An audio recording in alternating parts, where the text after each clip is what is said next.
This video today is going to be a little different from my norm. It's a travel vlog and I wanted to take you on my trip to London over spring break.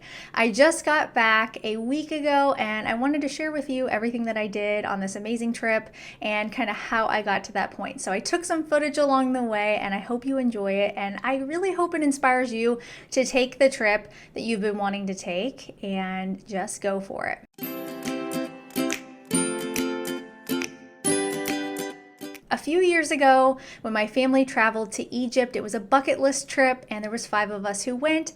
My dad was going to go to London ahead of time so he could get over his jet lag before we flew on to Cairo, and he wanted to go to the British Museum and explore. Well, long story short, he didn't make his flight on time. There was some stuff happening at home. It was dark out. He was worried about some things, missed his flight, lost all the money on it. It was a fiasco, a total nightmare. So I told myself later down the road, I really want to make that happen for him. And I know that if I kind of push him to go on this trip, he'll really want to go. The British Museum was really big on his list of things he wanted to do. And I went in 2019 later that year when I visited a friend, and I'm like, oh, he's got to do this. So I decided that with my teacher business, I wanted to be able to make this happen for him and myself and do it all completely first class. And I knew if I set my mind to it that I could do it. So here is just kind of like the breakdown of all the stuff that we did, and maybe it might inspire you to take that trip, or maybe you might want to go to London, and this video will help you with that. This is the first leg of the journey. I had to stop and get coffee, of course, and I have to run by my classroom to put a fish feeder tab in the fish tank.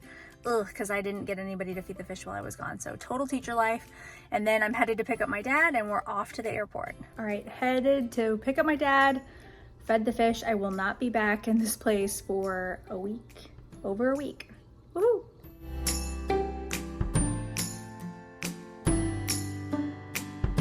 So the first day that we left, we had a travel delay and it was a nightmare. The airline delayed our flight from Kansas City to New York 3 separate times. And what ended up happening was we missed our flight from New York to London. It was an overnight flight.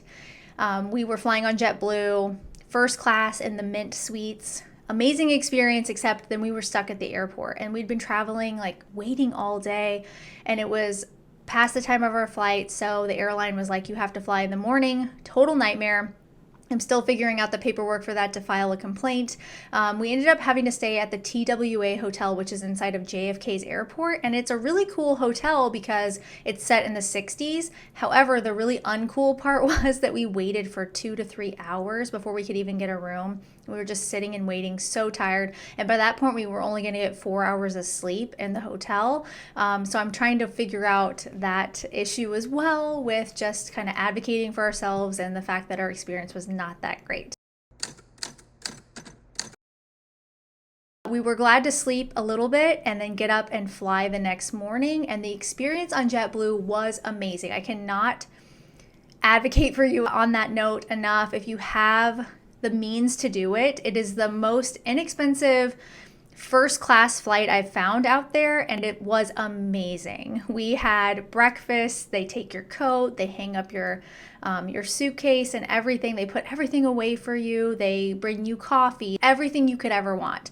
And we are not like first class people by any means. I'm a teacher. My dad's a retired teacher, but I knew I wanted to do something like that. And with running a teacher business, I've been able to make that happen. So I'm so glad we flew that way because it was the best experience. This is the first time we've ever flown like this before, and you get your own cubicle on JetBlue. They offer you mimosa when you get on, and we had 4 hours of sleep last night. We had to stay overnight at the TWA hotel, which was really cool, but not cool that our flight was so delayed, and then we missed our other flight. So we are happy to be on this plane now and headed to London. Once we got to London, we got there kind of late because they're 6 hours ahead of us. So we did take the tube on the Elizabeth line, and we went all the way to Tottenham, which is where our hotel was. We stayed at the St. Giles. I had stayed there before with my friend Beth back in 2019, so I knew it was 2 blocks away from the British Museum,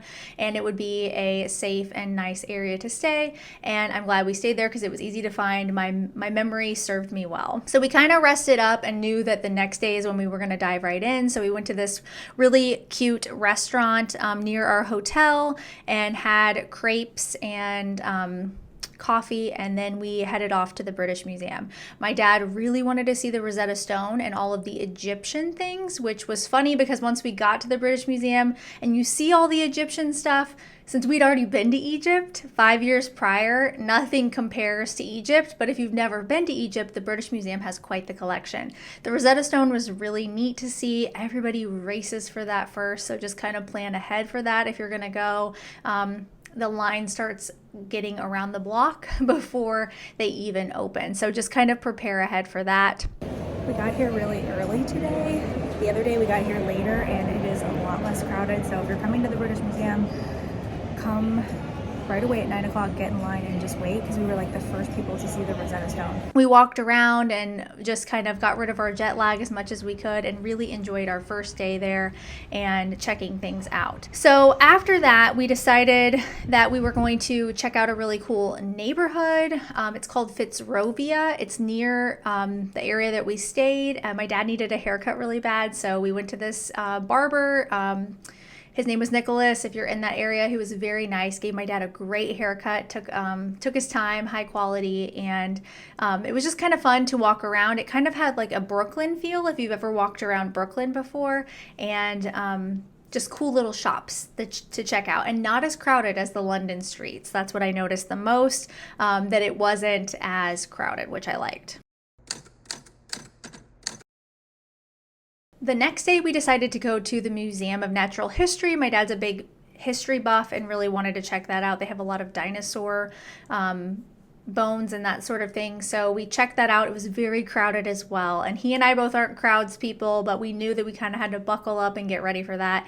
It was raining, so that wasn't ideal. We did take the tube down there, so we navigated that the best we could. And the museum was really cool. They had lots of different things on display. So if you like museums, I recommend that. After that, we decided to go to Harrods. I'd never been there before, but we'd always heard about it, and we sat at the coffee bar, which was really nice, kind of like a exquisite type experience if you're wanting to have a really nice cup of coffee or tea. And I had this giant cookie that I had there, and then my dad had soup. It was really nice. We walked around the store. My husband had mentioned wanting some cigars, so we checked those out. He thought that, you could import them from Cuba, but that is not a thing. So we talked to the guys in the cigar shop. Very expensive, so that did not happen. And then later we went to Tiffany & Company because I have the charm bracelet that my husband had got me years and years ago, and every time I go on a significant trip I like to buy a charm at Tiffany. I'm not a big jewelry person that has a bunch of like expensive things, but I like to have that memory.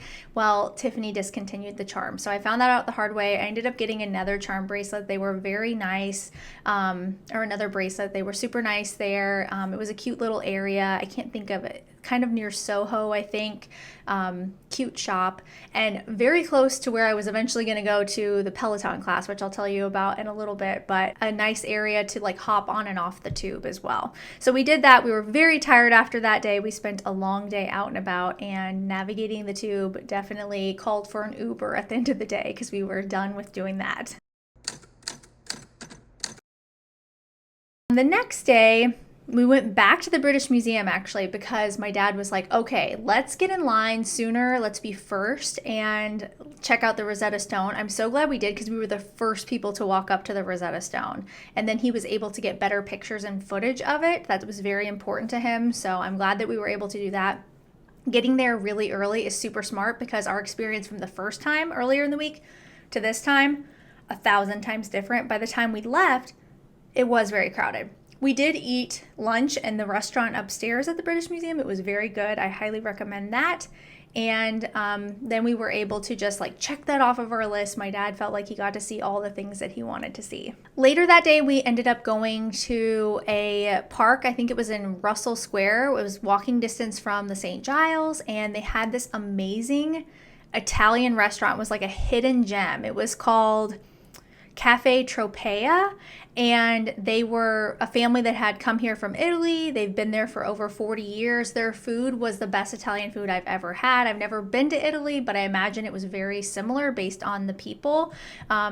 Very decent price for the amazing food that you got. Great coffee. We ended up buying some beans and brought those back, so I can't wait to try those too.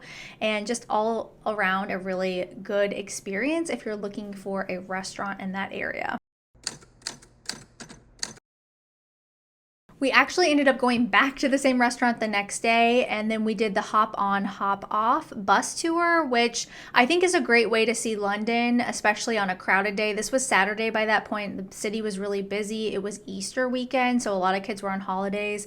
Retrospectively, that was not a great time to book our trip, but it was during my spring break as a teacher, and the old me would have been like apprehensive to book a trip over spring break. I usually like to stay home. I'm a homebody on those like short breaks, but I'm so glad that we went and then we did it. So if you're ever thinking about a spring break trip and not having enough time, remember you can probably add on some personal days. That's what I did because I knew when I came home I'd have jet lag, and just really like soak it in and not take life so seriously and enjoy moments, because you're never going to get those back. That's the one thing that we all have in common, is that time is fleeting and that we won't get time back. So the hop on, hop off bus was fun. We got to see a lot of different things. We actually never hopped off. We stayed on it for 2 hours, which was totally fine.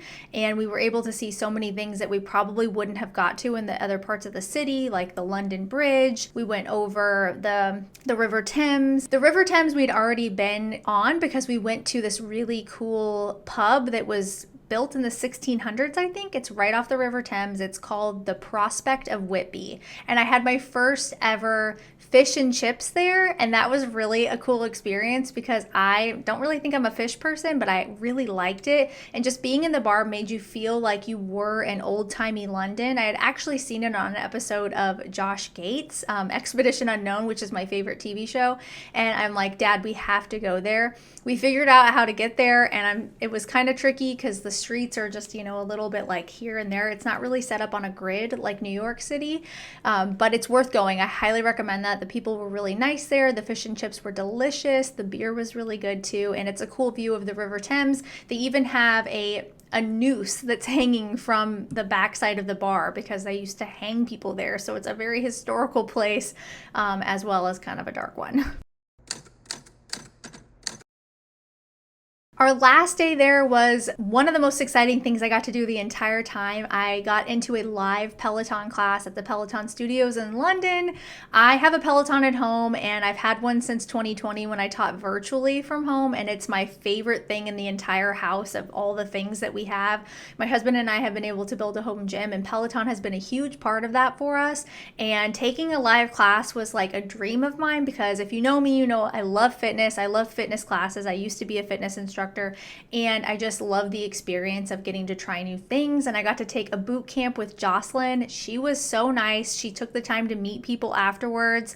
That was one of the coolest parts. And just the studio itself was so warm and welcoming. The bathrooms were like a 5-star hotel, and they even have a coffee shop and a gift shop there too where you can purchase things, which I bought a few things like this bracelet so I could remember my trip to Peloton. So one of the best experiences I've ever had. I can't wait to take a live class in New York as well.